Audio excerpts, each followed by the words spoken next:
皆さん、日本での生活って綺麗で安全ってよく言われますよね。街は清潔、夜も女性が一人で歩けるし、コンビニは24時間、まさに世界一快適な国だと思う方も多いでしょう。では、韓国人が日本に住んでみると何を思うのでしょうか？それだけじゃない現実もあるんです。今日はある韓国人が感じた、韓国人が思う日本生活の長所発生、短所発生を紹介します。これを見れば日本人とは異なるリアルな日本生活がわかるはずです。まず一つ目の話、韓国人が感じる日本生活の長所8選です。その一つ一つと僕の解説入れていきます。一つ目、清潔で整った街並みと美しい社会インフラ。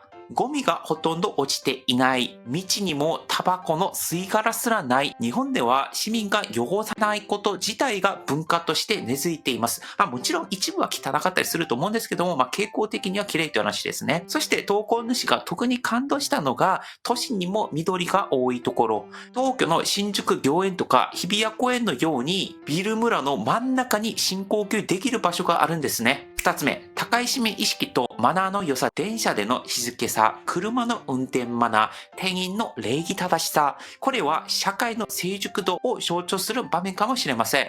特に運転マナー、クラクションや割り込みが少なく譲り合いが基本。たとえ急いでいても相手を気遣う無限のルールが存在しますよね。三つ目、一人でも大丈夫な個人主義文化。韓国では今もみんなで一緒にが基本で、一人で食事することに抵抗を感じる人もいます。しかし日本では一人カフェ、一人カラオケ、一人焼肉ってあり得る話じゃないですか。誰も気にしないし、むしろ自分の時間を楽しむことが尊重されています。四つ目、出版文化の豊かさ。書店に行くとずらっと並ぶ専門書、心理学、料理、昆虫、哲学。日本は人口あたりの出版点数が世界で見てトップクラスじゃないですかね。専門分野の知識を細かく掘り下げた書籍が本当に多いと感じます。ニッチな知識や趣味の世界にまで本格的な本がありますよね。5つ目、風報注意者がなく整然とした街の静けさ。韓国の都市部ではですね、車が報道ギリギリに止まっている光景をよく見ますが、日本ではそれがほぼ皆無ですよね。結果として街はいつも見通しがよく整然としています。住宅街の静けさは初めて住む韓国にとって寂しいほど静かと感じるほどです。5個目。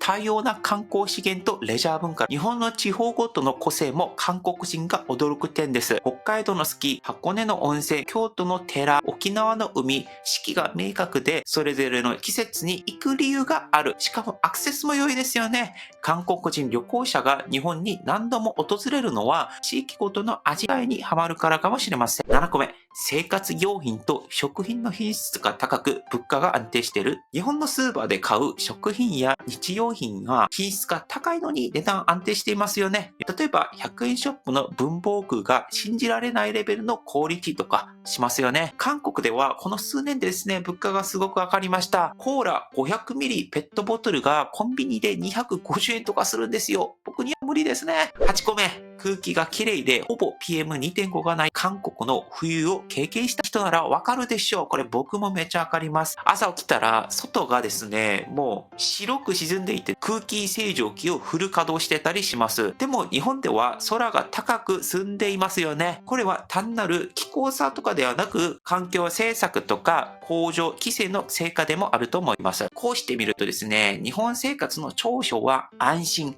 秩序、静けさ、清潔さにまとめられると思っています。日本に住んでいる皆さんに伝わりましたか？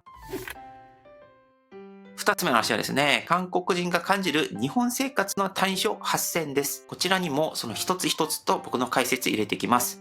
まず一つ目はですね、家計を圧迫する高い生活費。韓国にはチョン税という保証金制度があります。皆さん知ってますか？一度にまとまった金額を預ければ家賃がほぼゼロです。そもそも韓国にしかないかもしれません。東京だとワンルームでも月8万円前後しますよね。さらに敷金、礼金、更新料までかかります。しかしその裏には詐欺や強制撤去が少ないという安心感もありますよね。安全安心のコストと言えるかもしれません。二つ目、行政やサービスが遅い。韓国ではスマホで税金、転居、銀行行手続きとか全て完結できたりします。日本では紙とまだ印鑑あるところもありますよね。そして窓口に行って直接やるということもあります。ただですね、日本の行政、日本人の考え方として、一つ一つ丁寧にして、念のためのトラブルを防ぐ、丁寧に物事を進める価値観が反映されているかもしれません。3つ目はですね、冬の寒さと暖房の弱さ。冬の日本の家はですね、とにかく寒いです。もちろん高い家は暖かいと思うんですけれども、僕みたいな一般人が住んでる家はちょっと寒かったりするんですね。韓国には温度ルっていうものがあって、何もしなくても家が暖かい状況になっています。乾燥もしない感じですね。これに慣れた人にとっては、床が冷たいとかエアコンの風が痛いと感じるかもですね。というか、これは韓国だけの特殊な生活様式に起因するものなので、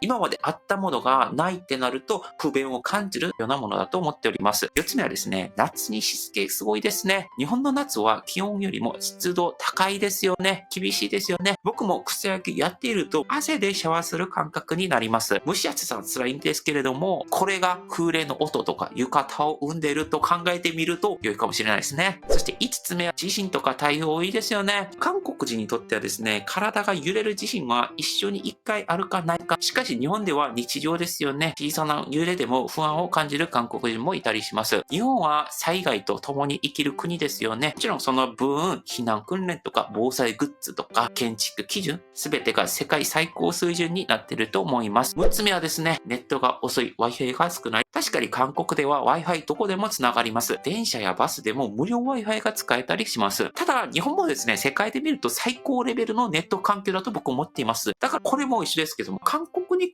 べてしまうとそうなるっていう話ですよね。7個目はですね、人間関係の壁がある。本音を言ってくれないだったりとか、どこまでが友人かわからないと戸惑うこともあります。それは他人の領域を大切にする文化だからこそだと思っています。日本では気を使うことが愛情表現の一つ。韓国では熱い情のやり取りが愛情表現な文化。真逆に見えて、実はどちらも相手を思う心の形があると思ってるんです。最後、8個目はですね、外国人としての限界。これですね、ちょっと敏感な話題なんですけれども、個人的には日本で差別は、もちろんないとは言えないですけども、ヨーロッパとかアメリカに比べると、少ない方かなと思っています。でもこの人も、日本で韓国人だから差別を感じたというよりかは、外国人だからという目線を意識するというか、その見えない壁みたいなことですかね。例えば、賃貸で、外国人園児になったりとか、会社で偉くなることが難しかったりとかするんですね。もちろんそんな状況は一部だと思いますけれども、世界どの国に行っても、外国人としての、難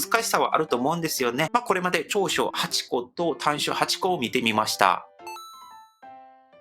で、最後に伝えたい話ありまして、今日この動画を通して話したかったのは、日本だ、良い国だ、韓国の方は悪い、韓国の方最高みたいな、そんな単純な話ではなくてですね、良いとか悪いとかという言葉って実は相対的なものなんですよね。例えば日本で一人でいても平気という文化、投稿主の韓国人から見れば、それは自由で居心地いい長所ですが、いつも誰かと笑い合いたい人にとっては孤独でもあります。逆に人間関係に壁があるとか本音を言いづらいという投稿主が感じた短所も他人に踏み込みたくない人にとってはちょうどいい距離感の安心かもしれません。つまり同じ環境でも感じ方は人によって全く違うと思うんですよね。僕自身韓国での生活に不満はなかったんですけれども、日本という国は自分にとても合ってると感じています。ここでは自分のペースで働けて静かな夜に心を落ち着いていられる、そんな当たり前の幸せを毎日感じられるんです。だから僕はこの環境に心から感謝しており、そしてこの環境を他の方々も快適に過ごせるようにしたいと思っております。皆さんにとって自分にとっての住みやすさとは何でしょう？コメントでぜひ教えてください。本日の話は以上です。もしよろしければチャンネル登録もぜひお願いいたします。以上、パクでした。アンニョン。